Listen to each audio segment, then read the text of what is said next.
Basically वो डंग टपा रहे ने, दिन टपा रहे ने। उनकी कोशिश ये है कि ये जो हफ्ता डेढ़ हफ्ता है ये गुजर जाए और उसके बाद वो एब्सकॉन्डर नवाज शरीफ जो हैं, एक मफरूर मुजरिम जिनको इन्होंने पासपोर्ट भी इशू कर दिया है, उनको उनके कहने पे या उनकी मंशा के ऊपर फिर अपॉइंटमेंट्स हो। अब आप खुद देखें कि एक मफरूर मुजरिम जो है, जो किसी अदालत के सामने हाजिर नहीं हुआ, उसको डिप्लोमेटिक पासपोर्ट इशू हो रहे हैं, और एक हमारी तरह का बंदा जो अदालतों में पेश भी हो रहा है उसका नाम ECL में डाला जा रहा है। और शायद ही इस हुकूमत की वो स्पीड आपको किसी केस में नजर आती हो जो मेरे में आ रही है। आपको जो प्रोसिक्यूशन है उनकी जो स्पीड नजर आ रही है, आपको पता है अदालतों में अमूमी तौर पर नोटिस इशू होते हैं और वकील उसका जवाब देते हैं। यहां पर हालात ऐसे हैं कि अदालत ने आज एक नोटिस इशू किया और वकील साहब ने वहीं खड़े होकर कहा कि जी मैंने रिसीव कर लिया और इसका जवाब ये है। ये अमूमी तौर पे अदालतों में ऐसा नहीं होता। मुझे जेल में डालने की, मुझे सजा देने की इतनी जल्दी है इस हुकूमत को कि ये हुकूमत इंसाफ के तमाम तकाज़ों को भी, और जो अखलाकियात होती है अमूमन एक लीगल अखलाकियात जो हैं, उनको भी बाला ताक रखते हैं।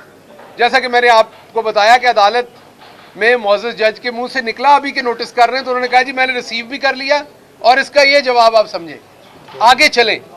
मकसद ये है कि फौरी तौर पर गद्दारी के, बगावत का तगमा हमारे सीने पे लगा के हमें जेल में डाला जाए। उन लोगों को जो मुहिब वतन है, उन लोगों को जो अपने इदारों से मोहब्बत करते हैं, जो अपने मुल्क से मोहब्बत करते हैं, और जो मफरूर और भगोड़े हैं, उन्हें जो है वो डिप्लोमेटिक पासपोर्ट इशू किए जाएं। तो एक तो इस मुल्क के अंदर अंधेर नगरी ये चल रही है, और उसके बाद आगे हमारी किस्मत में क्या है वो तो इस हुकूमत की फुर्तियों से आपको नजर आ ही रहा है। जो ये करना चाहते हैं वो भी इनकी फुर्तियों से आपको नजर आ ही रहा है। दूसरी तरफ इमरान खान इस टाइम मुल्क के 3 हिस्सों में, हमारे KPK में अलग हमारा लॉन्ग मार्च चल रहा है। आपको पता है कि आज सेक्रेटरी जनरल असद उमर जंग में हैं, और उसके साथ साथ जो शाह महमूद कुरैशी साहब हैं वो लाला मूसा में हैं। सो आज वहाँ पर भी इमरान खान साहब खिताब करेंगे। लॉन्ग मार्च जो है वो रवान दवा है इस्लामाबाद की तरफ। मकसद इस चोर हुकूमत से जान छुड़ाना है जो एक बैरूनी साजिश के तहत हमारे मुल्क पर मुसल्लत की गई, और अब वो इस मुल्क को मज़ीद माशी और इंतज़ामी और अदालती पेचीदगियों में और परेशानियों में डालते चले जा रहे हैं, और हर गुजरते दिन के साथ वो इसमें इजाफा कर रहे हैं, कमी नहीं कर रहे हैं। इसलिए मैं जो आम आवाम है उसके सामने ये रखना चाहता हूँ कि अगर आज आप अपने हक के लिए खड़े नहीं होंगे, अगर आज आप इसकी आवाज़ बुलंद नहीं करेंगे, तो आपकी आज़ादी, आपका एहतराम कोई आपको प्लेट में रख के नहीं देगा। फिर आपको गुलामी की ज़िंदगी गुजारना पड़ेगी। अगर आपने इनसे वाकई जान छुड़ानी है तो फिर आप सबको यक ज़ुबान होकर इनके खिलाफ निकलना भी पड़ेगा और आवाज़ बुलंद भी करनी पड़ेगी। और मुल्क के मौजूदा इंतशार का एक ही हल है, और वो हल है जल्द अज जल्द इलेक्शन, ताकि एक अर्ली तो अब नहीं रह गए, अब तो आपके सामने इन्होंने पिछले 6-7 महीने में ईंट से ईंट बजा दी इकॉनमी की। तो एक फौरी इलेक्शन हो जो आज़ादाना हो, मुनसफाना हो, और आवाम अपना हक इस्तेमाल करते हुए बताए कि वो किसको समझती है कि इस मुल्क को दुरुस्त सिमत पर लेके जाएगा। अगर ये रह गए तो फिर आप देखेंगे कि आने वाला वक्त जो है वो शायद खुदा न खास्ता हमारे लिए बहुत ही मुश्किल हो जाए। इस टाइम भी गरीब आदमी बड़ी मुश्किल से अपनी ज़िंदगी गुजार रहा है, मिडिल क्लास आदमी बड़ी मुश्किल से अपनी ज़िंदगी गुजार रहा है। तो जो कुछ मुल्क में इस टाइम हो रहा है वो हर कोई इस्तराब में है।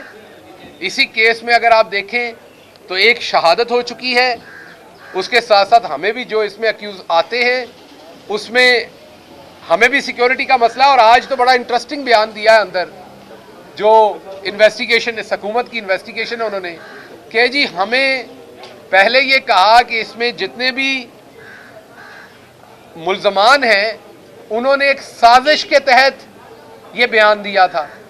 आज बयान दिया कि उनके बारे में कोई सबूत नहीं मिला, मुल्ज़मान दूसरे जो हैं उनके बारे में किसी किस्म का कोई सबूत नहीं मिला और इसलिए हम उनको इसका हिस्सा नहीं बना रहे, ना वो अक्यूज्ड है मुकदमे में और ना हमें रिक्वायर्ड है।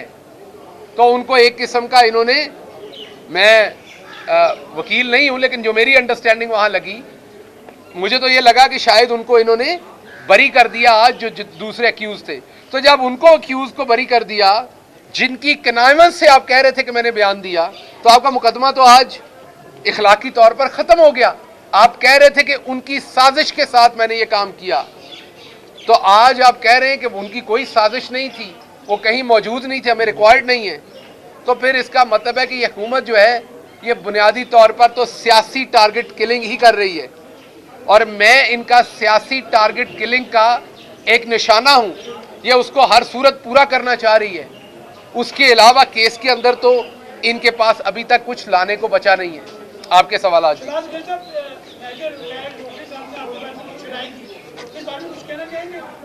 जी देखिए, बात यह है कि मैं हकीकतन आपको बताता हूं, खुदा को गवाह बना के बताता हूं कि मैं उनको वाकईतन नहीं जानता।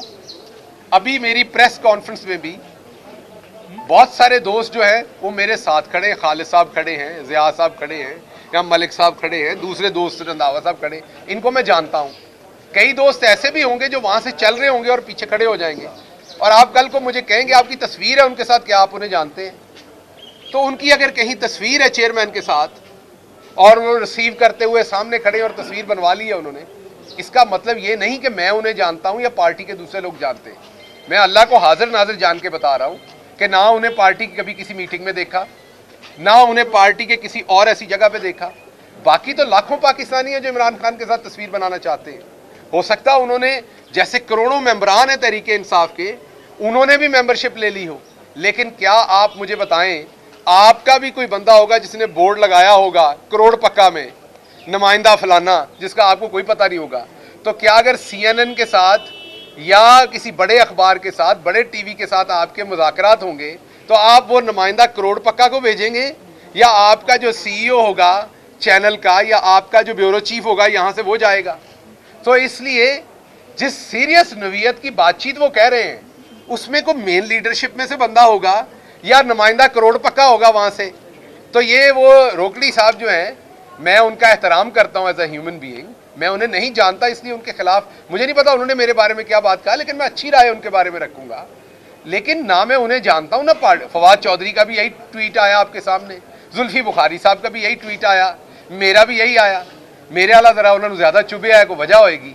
सो वो मैंने आपको दोबारा कहा कि अगर मैं उन्हें जानता होता, मैं वो कोई पार्टी में उनका अमल दखल होता तो जरूर कहते। मैंने उन्हें कभी देखा नहीं। मुलाकातें कर रहे हैं, किसके बिहाफ पे मुलाकातें? वो अपने बिहाफ ते आपे मुलाकातां कर रहे हैं। वो साडे पिंडां दे विच बंदे हुंदे ने जिन्हां नूं चौधरी बनण दा शौक हुंदा है, वो कईयां नूं पिंड दे विच फिर आपे चौधरी कहंदे ने क्योंकि वो आप ही चौधरी हुंदे ने। सलमान अहमद साहब कहते हैं कि उन्होंने मुलाकात करवाई है मेजर जनरल फासिल ने। जी मुझे नहीं पता, मैंने आपको पहले भी आपकी खिदमत में अर्ज किया, आपको मिसाल दे के किया नुमाइंदा करोड़ पक्का, कि उसमें अगर मुलाकात होगी तो वो असद उमर जाएंगे, शाह महमूद कुरैशी जाएंगे, परवेज खटक जाएंगे, पार्टी के और जो 8-10 अकाबरीन है वो जाएंगे। तो आप मुझे बताइए कि एक ऐसा बंदा जो अपने आप को सिर्फ मेंबर कह रहा है तहरीके इंसाफ का, उसको क्यों भेजेगी पार्टी इस तरह की? और वैसे भी वो मैं बहुत एहतराम करता हूं, लेकिन वो अपने इदारे में भी एक लोअर रैंक से फारिग हुए हैं या रिटायर हुए हैं, तो वो बनती नहीं है उनको उस जगह पर भेजना किसी सूरत भी। अगर कोई भेजने की भी बात हो तो आप हमपल्ला बंदे को भेजेंगे। तो इसलिए वो उनका, मैंने दोबारा कहा, मैं उनका एहतराम करता हूं, लेकिन ये बात कोई बनती जुड़ती नहीं है, कोई बात है नहीं। गिल साहब ये बताइए, इमरान खान के इस मौक़िफ़ के साथ आप किस हद तक खड़े हैं कि एक आर्मी के ऑफिसर पर FIR होना चाहिए या नहीं होना चाहिए, आपका क्या स्टांस? देखिए, बात बड़ी क्लियर है कि इमरान खान साहब का जो मौक़िफ़ है, मैंने पिछली दफ़ा भी यहीं पर वो मौक़िफ़ दिया, FIR दर्ज करवाना हर शहरी का हक है। FIR गलत है या सही है उसकी इन्वेस्टिगेशन बाद में होती है।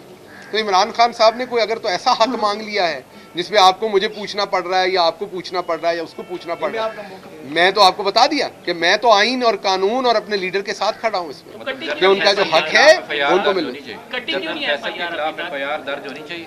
जिसको भी इमरान खान नॉमिनेट करे, जिसको भी, वो उस शख्सियत का नाम, ओहदा, इदारा जो भी है वो एक अलग बात है। इमरान खान साहब जख्मी हैं, उन पे कातलाना हमला हुआ है, ये उनका हक है। मैंने पहले आपको कहा, वो जिसको भी अक्यूज करें उसके ऊपर एफआईआर उनका हक है। हुकूमत होते हुए कट नहीं सकी एफआईआर, वो उसका जवाब चेयरमैन दे चुके। गिल साहब ये भी बताइए, आपने अदालत में कहा कि ये मुकदमा थ्रू व्हाट्सएप आया था, अदालत के अंदर जो बात हुई उसको मैंने पहले भी अभी एक दोस्त ने सवाल किया, वो मैंने बाहर नहीं कर। बहुत शुक्रिया।